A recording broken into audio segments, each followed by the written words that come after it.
hospital, you're not allowed to have very long labors. So if you're not dilating rapidly, which you're likely not to do if you get an epidural early in labor, you will be given Pitocin. Put the Pitocin in the IV. It will flow into your veins. Pitocin makes contractions longer and stronger and closer together. So then the pain of labor is much worse.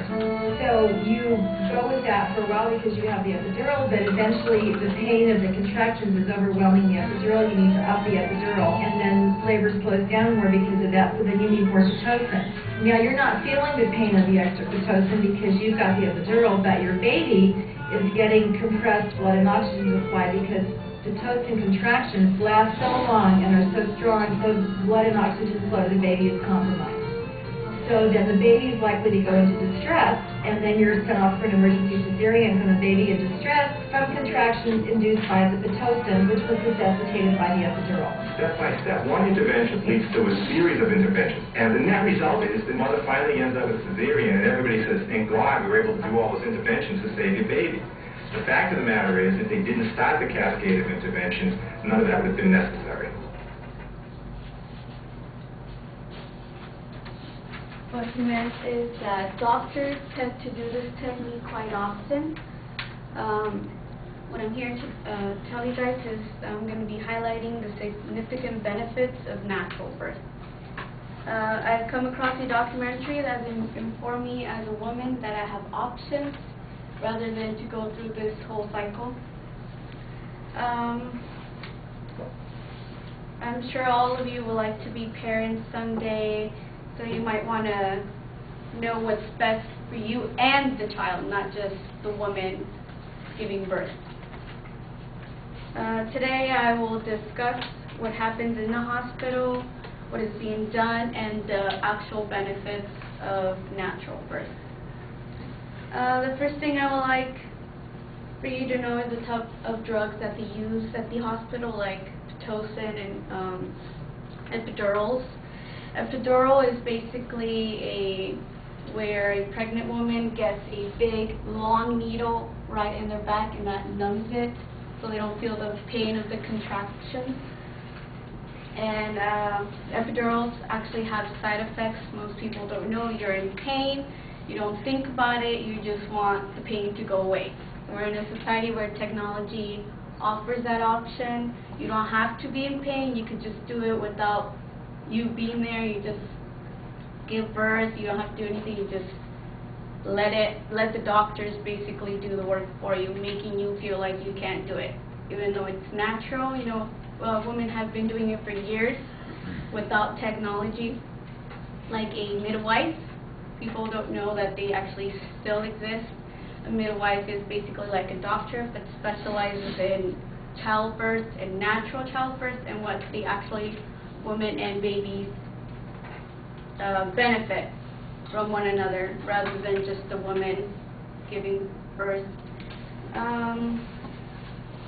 Many believe a midwife is old, gives birth in a barn, which is not true. They're educated like doctors. They just specialize in natural childbirth, and the difference is that doctors are specialized in other things. You know, natural birth is not really in those categories because they get money for getting people in and out of surgeries. And so what doctors do is that they basically plan women's pregnancies. They don't let it happen naturally. Yes, it takes forever, it's painful, you know, but that's what, when people tell you natural birth, you automatically think, oh my God, it's painful. Of course it's painful. You know, when, like, I have braces, I want a nice smile, what do? I have to get braces tightened. It hurts, but you know what? It's worth it at the end. That's how pregnancies are.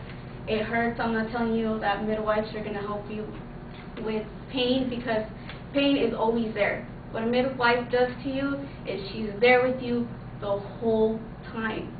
She goes with you through the pains, the contractions. Doctors are there. Oh, congratulations, you're a parent. See you next week. Midwife is there holding your hand, telling you the benefits of why you're doing it. She's there inspiring you to go ahead. Your body can do it. It's natural. You don't need a doctor. It's perfectly safe. If complications do occur, it is possible that you might need to be transferred to a doctor, but a midwife knows when that time is possible. Because most of the births, I don't think most women have effects, you know. We're in a society where C-sections are about 40%. Why is that 40%? Why is it not 7%? There's women that are perfectly healthy out there. There's nothing wrong with them. Why are doctors considering that women need to go to a cesarean section if it's not even necessary? And, excuse me.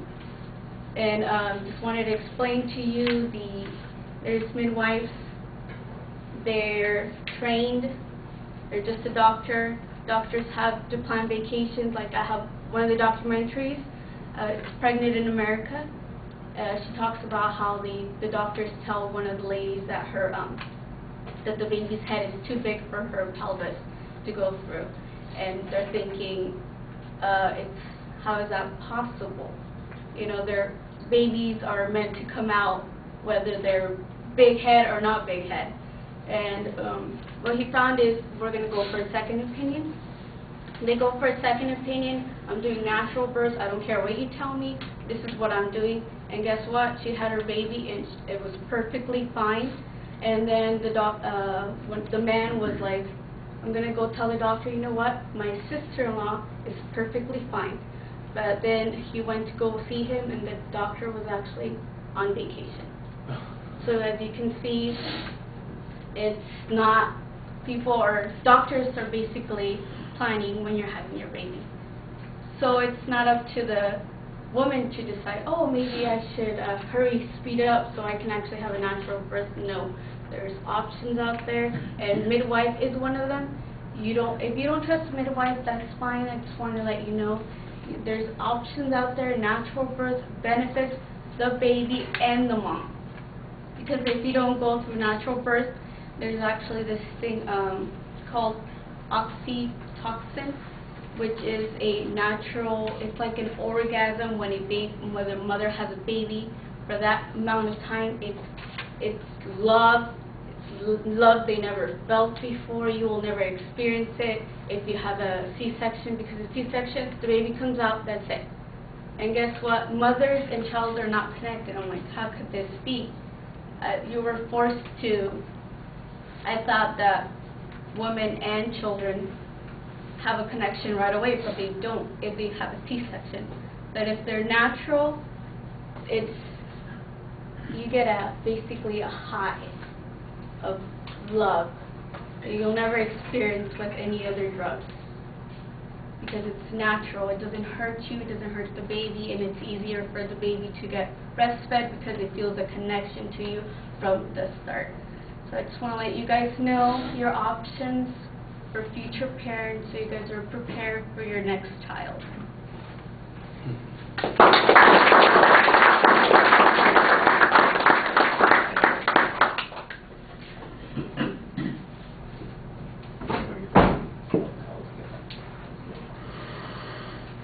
That was pretty good.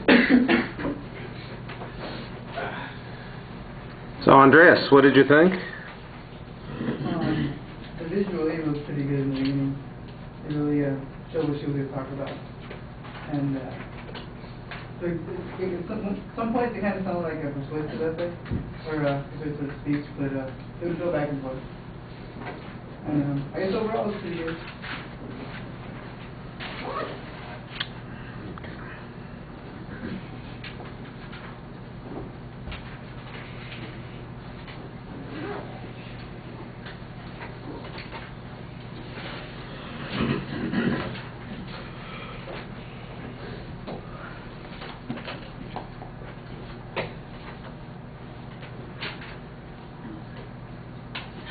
Excuse me. Did you say when the kid, when the mom passes her baby through, naturally it's like orgasm? Yeah. Oh, okay. I just made, I didn't know. I was like, damn, I'm tripping. Like it's not like sexual orgasm, it's just the feeling of it that is so empowering to the mother and child. Oh, okay. Feels good, RT. Yeah. All right, well, the video clip is kind of entertaining as your attention device, although it always feels strange to me when we just get the video without any setup for the video. So I think that might, you know, I think hearing from you first would be beneficial. And it does go on a little while. It's more than a minute as your attention device, so that does take up some space. We know what your topic area is. I think you did an okay job specifying what your purpose statement was also.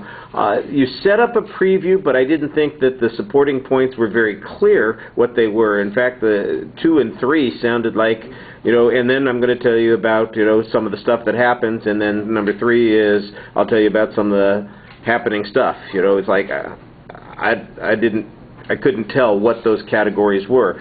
Turns out that it wasn't particularly important because I didn't hear any signposts about any of that material in the body of the speech. There wasn't any discernible structure that I could pick out.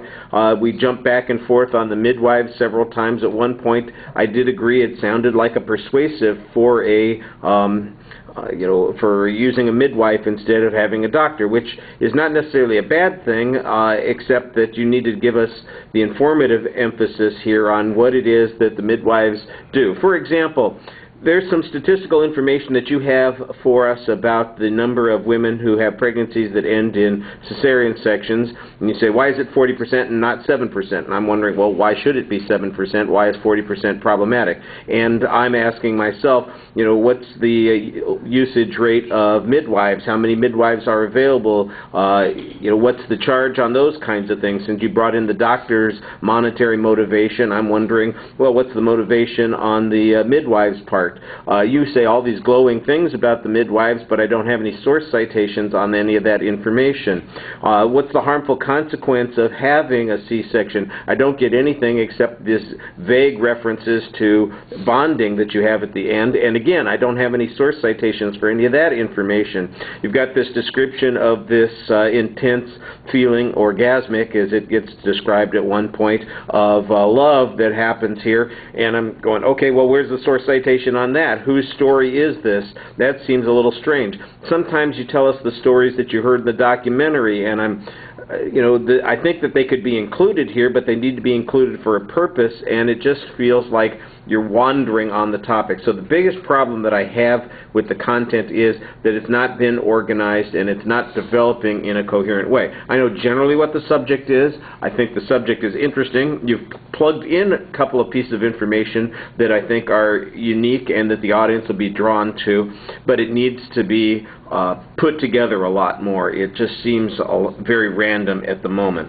The presentation, I think you do a nice job when you're speaking to the audience. You do a very nice job. At the beginning, I like the way you gestured, you know, about the needle and getting the epidural, and you kind of turned sideways. It's like having a needle stuck in your back, and you know, so you seem engaged in the speech, and you're doing that very effectively, and you talk to the audience well. I liked all that. The visual that you used, I thought it was fun and it was interesting. Like I said, just a little problematic at the beginning. Content, just you need some control over it. It's kind of all over the place. Good subject. There's good information in the speech. It needs to be cited a little bit more, but you need to have more control of the content because it's kind of muddled, and you know, I'm stepping in something over here that's interesting, and then I'm stepping in something entirely different that's interesting also, but how they're connected to each other and how it's building, that's the problem. All right, thank you.